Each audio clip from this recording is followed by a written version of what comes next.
the battle for 2027 is around the corner, and everybody is trying his best to ensure that what he sets forward succeeds. The Atiku group are very much interested in a coalition, and because they want a coalition, they want the CPC bloc from the APC to shift.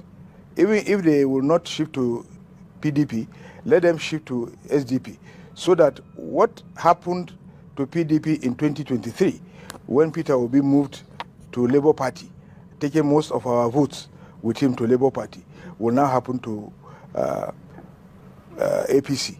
So the implosion has already started, and the battle for the soul of Nigeria has begun. So I'm also confident that the reason why Ganduje will pay a nocturnal visit to Muhammadu Buhari is because he wants to extract a commitment that Buhari will still be within the party and that he will not likely commit any act of anti-party.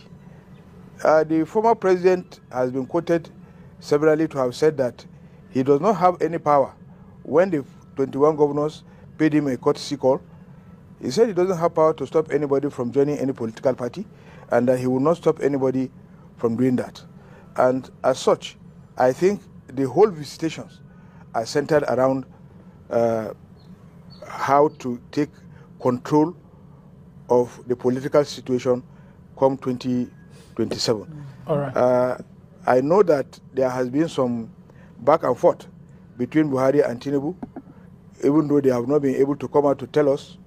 But we have seen several visits. We know that Oluremi Tinubu visited Buhari. We know that the Oni of Ife visited Buhari. We know that Fagbemi visited Buhari. We know quite a lot of people were visiting Buhari even while he was in Daura, to try to persuade him not to be against the APC.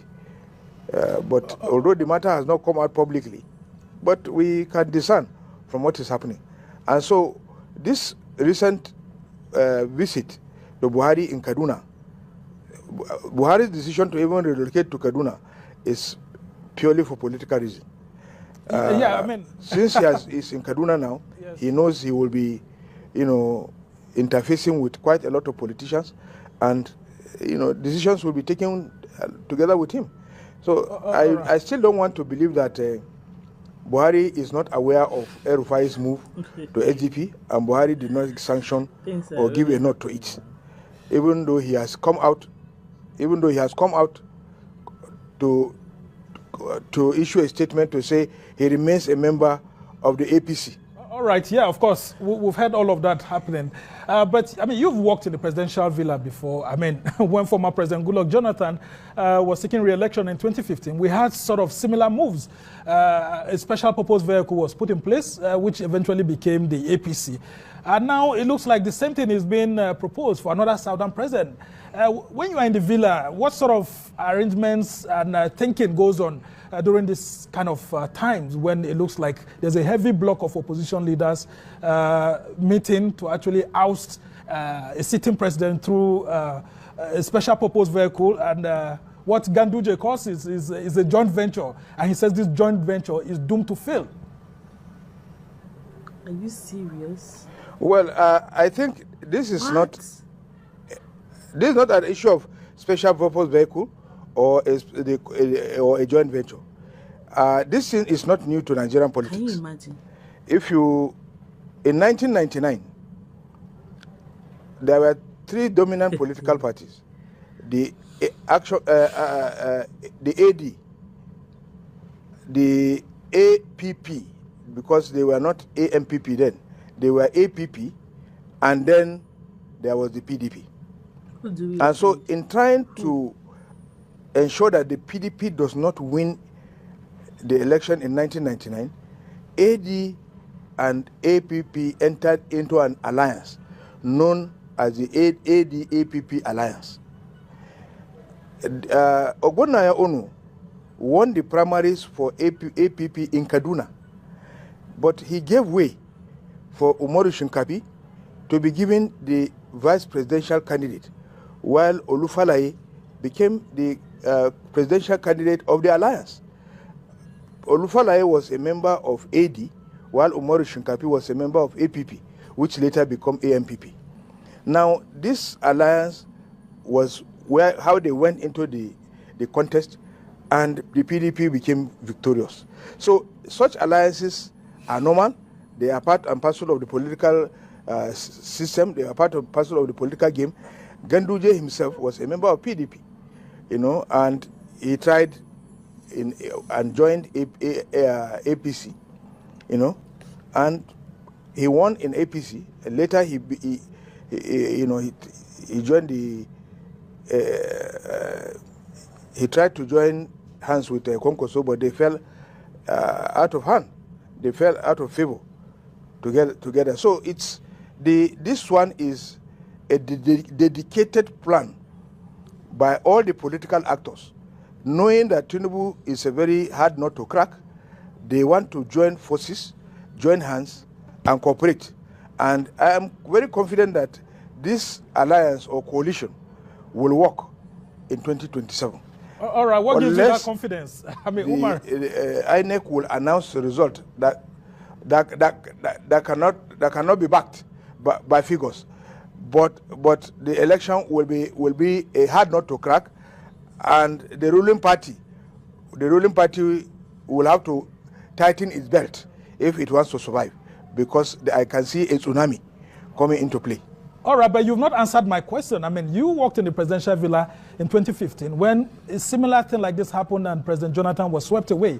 How is the thinking usually like, among the team of the sitting president? I mean, is it time for President Tinubu to actually rejig his political machinery? You see, when that thing happened, when the event happened, we were all not very happy. We were sad. We didn't feel okay. But there is a difference between politicians and contestants. President Jonathan took it very calmly, and he even went ahead to agree that he has been defeated. And don't forget, he did so many things. One, during the elections, the machine that was supposed to clear him didn't capture himself and his wife, But he still said the election should go on, that there is no problem. Again,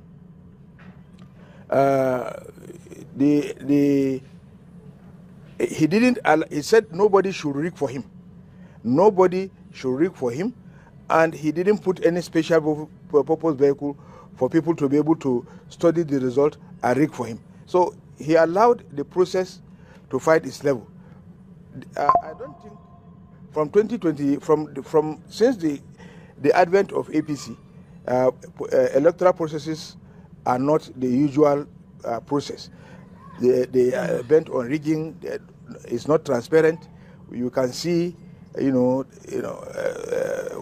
they will now introduce a new system and still frustrate the system from working. So if you are saying how did we feel when we were swept away, of course we didn't feel too good, but I can assure you that we planned so well to win the election.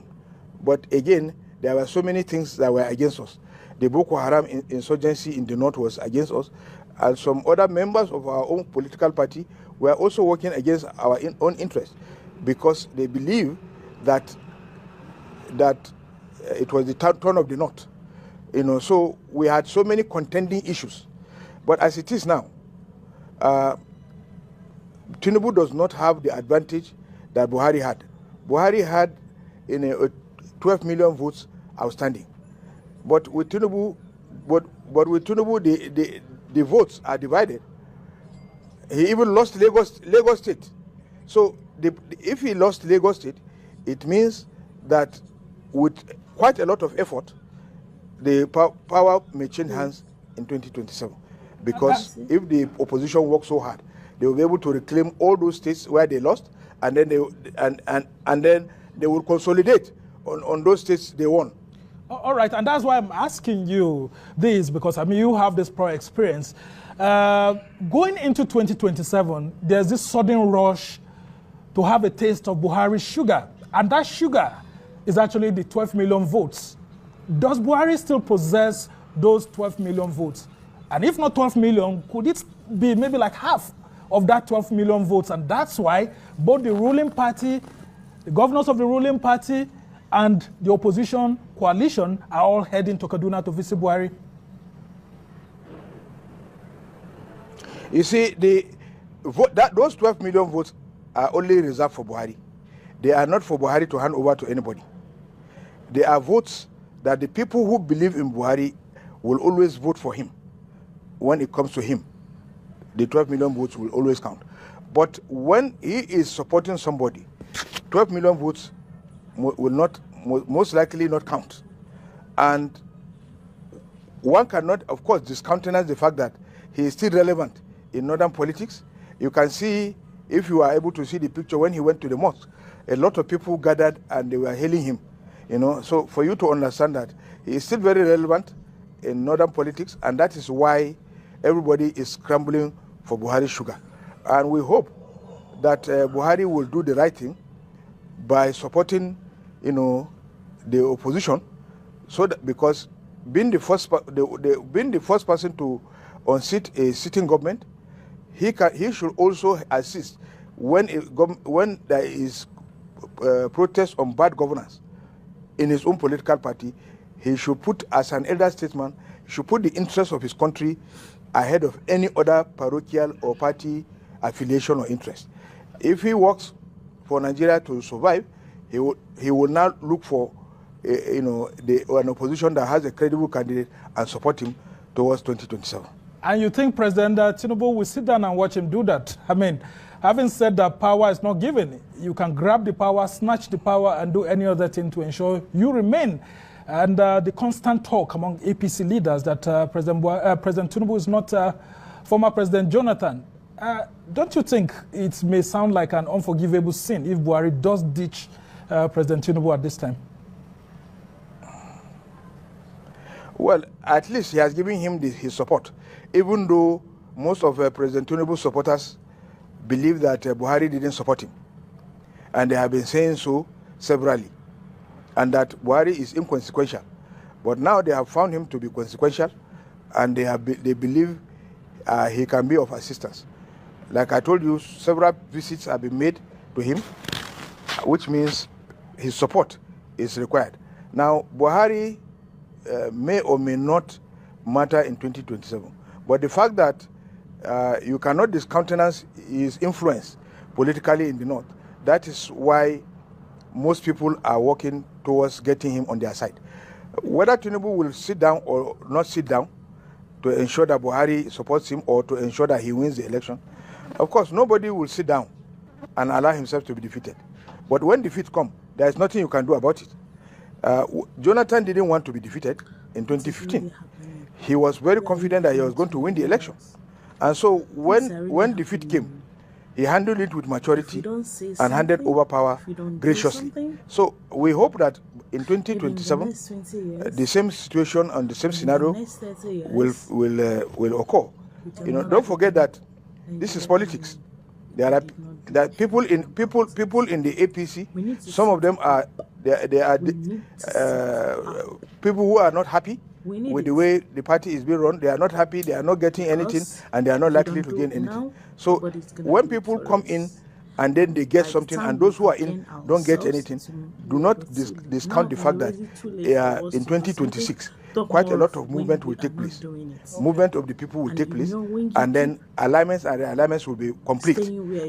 All right. Well, so just before I let you go, very quickly, talk to us on why everything around the so-called coalition that's been built up is being built around Atiku Abubakar, because a lot of opposition leaders also have a problem with a potential Atiku candidacy. Could there be also another shadow presidential candidate that has been propped up? Because we also hear that some northern leaders are inching to actually have former President Goodluck Jonathan because of the advantages that he has for just a single term, and he's from the south. And if all these opposition coalition leaders coalesce on Jonathan, that it may be easier to use him to defeat President Tinubu. What's your thinking about that? Yes, you see, Atiku is a rallying point. Politically, as at now, those active in politics, I think nobody towers above him, including the president himself. He is a political figure that can rally people along to ensure that the opposition performs very well. But don't forget, Atiku also himself has said that he is not sure whether he's going to contest or not in 2027. But the fact that he's the rallying point is sufficient to put the necessary fear in the opposition. Because if there is anybody that the opposition or the APC is afraid of, it is Atiku Abubakar, because of his long-standing political reach across the country. So with the coming together of all other opposition leaders coming together to form a coalition, it keeps the ruling party in check and gives them good impulse as to what is likely going to happen and how can they tackle this situation. If before they are relaxed and believing that they can just be mounting rhetorics that Tinubu has already won 2027, Tinubu is going to be returned in 2020. Now they know that it is not an easy task. It is a Herculean task that they have to wake up from their slumber and work so hard if they truly want to return. Otherwise, I think the necessary things is to prepare to move back to Bodilon, because Bodilon is waiting for them in 2027. Well, you didn't talk about the Jonathan factor. I mean, in 30 seconds, very quickly before I let you go. Well, Jonathan is the North has always loved Jonathan. Initially, when the Boko Haram issue was very fresh, the North felt it was Jonathan that was responsible for Boko Haram. But later, the North now understood that Boko Haram was not even a creation of Jonathan. It was something that came out of the blues from nowhere. And these people are fighting and killing even the Northerners and everybody. And even Buhari, who has been claiming that he is going to destroy them within some few days, ended up saying they have degraded them, they have done this, and they are still, Boko Haram is still existing up to now. So the North now believes that during Jonathan, it was a period of milk and honey. Rice was 7,000 to 8,000 per bag. They consistently and continuously mount these things that Jonathan is the best person to rule Nigeria, and that if he does it, he may replicate that magic where Nigerians were enjoying economic prosperity, and growth, economic growth and prosperity. All right. We must thank you so much. Umar Sani is a former presidential media advisor to former Vice President Namadi Sambo, and he's been joining us from Kaduna, the old political capital of northern Nigeria.